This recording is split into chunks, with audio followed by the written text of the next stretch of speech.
welcome to the Astro Forecast for the week of June 13th to 19th of 2022. So this is a full week, y'all, and it's front loaded with some big aspects. So starting out on Monday, June 13th, we have Mercury moving into Gemini. So Mercury likes to be at home in Gemini. And if you recall, Mercury has been in Gemini before quite recently on April 29th. He was at the exact same degree that he is on this day. And that was because he went retrograde, which means going slower than the Earth, but mathematically going backwards through the zodiac. And he went back through to Gemini into Taurus, and now he's moving out of Taurus into Gemini. So when Mercury moves out of Taurus into Gemini, Taurus is a slower, deliberate, foundational kind of energy. And Gemini is mutable air. It just wants to go. It wants to connect. It wants to talk about things and have ideas and inspiration and connect with people. And it's fast. It's very fast energy. So we'll start to see that our intellect and our ideas and our thought processing, our communication, which is what Mercury rules, is going to speed up. We're going to want to be in connection with others. This is a great time to attend workshops, to attend meetings, to have dinner dates and brunch dates and lunch dates with people. Geminis want to connect and communicate. They're curious. This is a very curious time. You're gathering information. This is a great time now to look over what did you do on April 29th that maybe now you're seeing with new eyes. Maybe you have more information about that. So looking back on your calendar, your Outlook, Google, your emails, what were you talking about? What were you thinking about? Because now you're going to be doing that, but in a new way. Maybe you're revamping things, taking things out, putting things in again, or you maybe think differently because of everything that you've experienced over these last few weeks. So that April 29th date is going to give you a little hint as to what the theme is now. What have you gleaned? What have you learned? And this is a really great time of curiosity, of friendships, of connection. Great time to catch up on those courses that maybe you got behind on, reading a good book, having, talks or attending talks right now, even taking a class right now would be a really great idea. And Mercury will be here for some time, so we got time. But the energy is now going to start to pick up intellectually. We're just going to be more curious and more excited to do things and have experiences. And then we lead into Tuesday, which is a super full moon in Sagittarius. This is a big full moon. So not only is the moon closer to the Earth than it normally is, then it's a full moon. In astrology, the full moon happens when the sun and the moon are opposite each other exactly in the zodiac.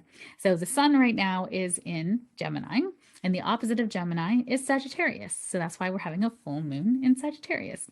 And they're both intellectual signs. This is an intellectual axis of information, thought processing. So if you think of Gemini as community and the information that we kind of collect, information that we want to kind of know about, curiosity. I always think of it as like the Jeopardy information, where you're kind of like, little bits of information about everything. We're like, why do I know this? I don't know. It's the spore cycle of a mushroom. I don't know. It was exciting to read about at 2:00 on a Saturday morning. But that's the Gemini energy. We're just kind of getting all these information. It's actually like early childhood education, right? Going through junior high, high school, and elementary school. And then Sagittarius is taking that information and elevating it to the next level. So think of it as university, college, like post-secondary education. It's also cross-cultural experiences, learning from other cultures. It's long distance travel, whereas Gemini is kind of the community and being active in the community and short distance travel. So maybe kind of to another town or city nearby, or maybe another province or state, whereas Sagittarius is going to another country, experiencing another culture, learning about languages, philosophy, religion, spirituality.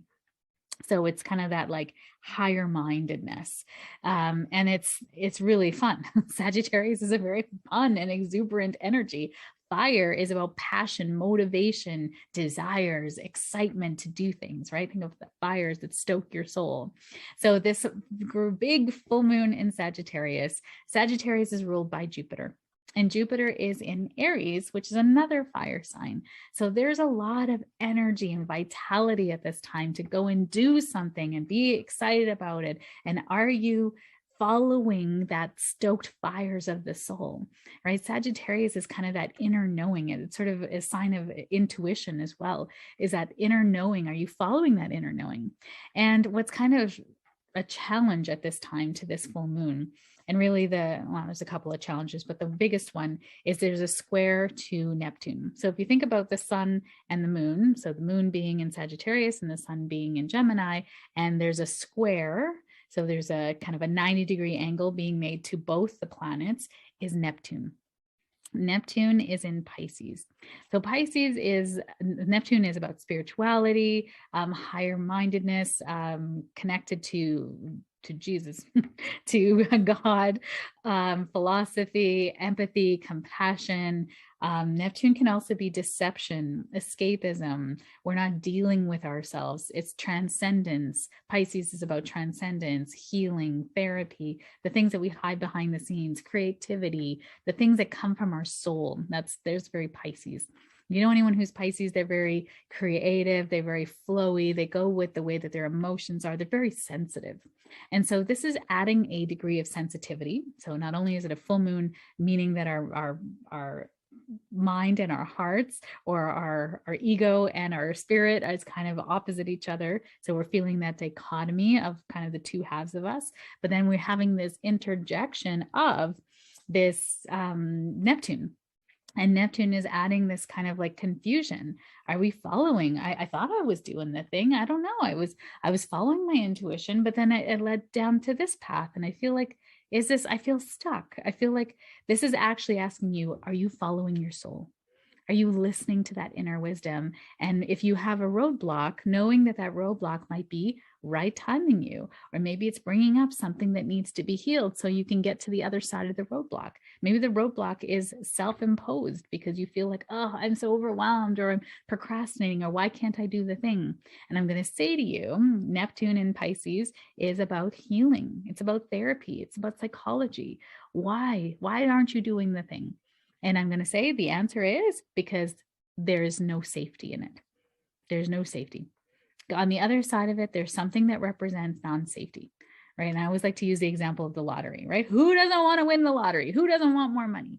But what happens when you have more money? Especially if you think that rich people are dirty, or that rich people are unethical, or you have to work hard to make money.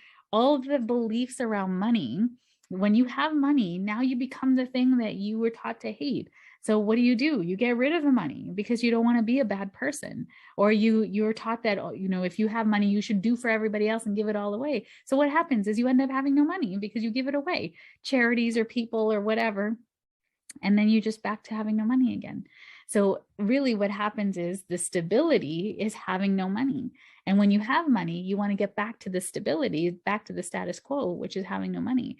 So until you can heal that, I can have money and be a good person, I can have money and keep it, I can have money and not feel guilty that I don't have to work for it, you will continue to lose and bleed out that money until you have no money, because that's your stasis. This is where you feel your status quo, is what I wanted to say.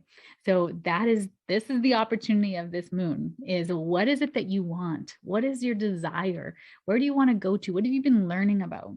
And why are you not putting into action in your life? What's the fear? What's the fear on the other side of it that represents no safety? And in a T-square, to stabilize the T-square, we always look at the opposite end of it. The opposite end is in Virgo. So the antidote to this square, this destabilizing square, is Virgo, is putting it into action, is having the lists, is checking it off, is being practical and detailed.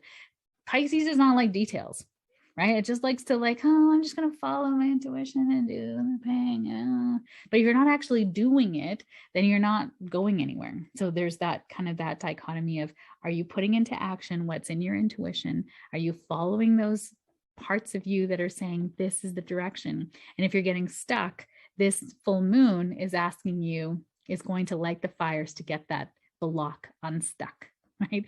And we have a lot of help. The moon is the moon is trining to Mars, Mars is our energy, our vitality. We're feeling motivated. We want to get stuff done. We want to go after those big dreams.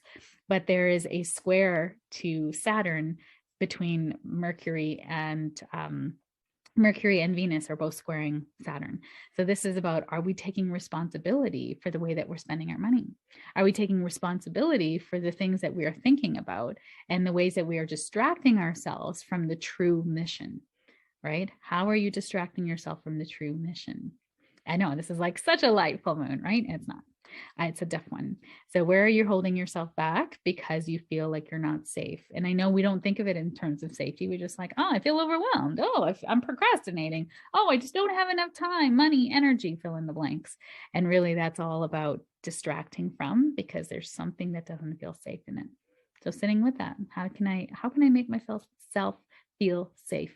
What healing do I need so that I can step forward into the life that I desire? And then Thursday, June 16th, we have two aspects on this day, both to the sun. The sun is trining Saturn. So trine is a very harmonious aspect. The sun represents our vitality in Gemini, our ideas, our intellect. We want to go after things and be curious and connect with people. And in Saturn is retrograde right now in in Aquarius. And so Saturn in Aquarius retrograde is, are we being responsible to the collective? Are we helping humanity to elevate? Are we doing the things that we're supposed to be doing, being responsible? Saturn, Aquarius, to the collective, humanity, and what's our place to play in that retrograde, right? How is it reflecting within us? So we can achieve it, we can receive it, we can go after it. This is like, we have the motivation and the energy. We're feeling responsible. We're getting the information together to go and do. We're doing the responsible thing on Thursday. But there's a square to Neptune where we feel a little bit confused. And with this square, the sun being in Gemini being communication, this can be a day where we are miscommunicating or misunderstanding. We can be jumping to conclusions. We're just not quite getting the information that we're wanting, or you're saying something and someone's taking it a wrong way. So this is a really great day to check for understanding, to actively listen. What I heard you say is that right? And if you feel like you misunderstood someone or someone just insulted you, just check. What I heard you say is this. Is that right? Is that right? Because Chantel said today's going to be a day of miscommunication. They're going to be like, hey, Chantel, my astrologer. So this is also a day that it can feel like you have a low vitality, or you can feel like there's a challenge to your motivation this day. So this is a good day to like write or do solo work, perhaps, where you're not kind of being in too much connection with others. You're feeling responsible. Maybe this is a good day to clean or to do something that you've kind of, you're not going to have a whole lot of motivations to clean, is what I'm going to say. But it's a good day to do something that you felt responsible to do, but it's solo work is what I'm feeling. And then Saturday, June 18th, we have Venus square to Saturn. And there's that Saturn retrograde again in Aquarius. So, and Saturn is going to be sitting with the moon goes pretty fast, but there's going to be a moment in the day where the moon is going to sit with Saturn. So this is going to be, I feel like a bit of a hard day. Saturday. And we're leading up to Sunday, which is Father's Day. So as we're this is going to lead to stress in relationships. Are people being responsible for what they say they're going to do?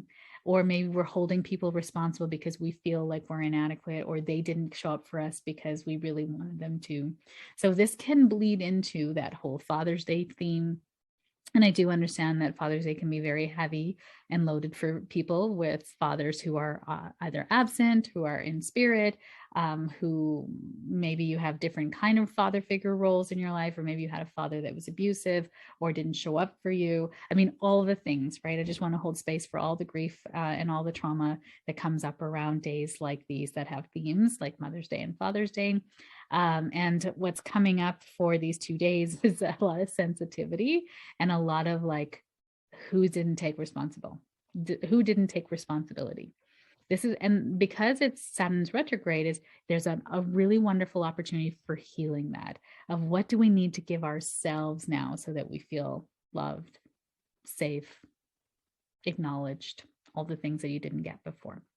And then Sunday, which is the actual Father's Day itself, we have two aspects on this day that are exact. Venus sextile to Neptune makes you super sensitive, super loving, super kind, super wanting to be with someone and be acknowledged and loved and validated. And on the other side of it, it can feel like we're easily wounded. We're hypersensitive.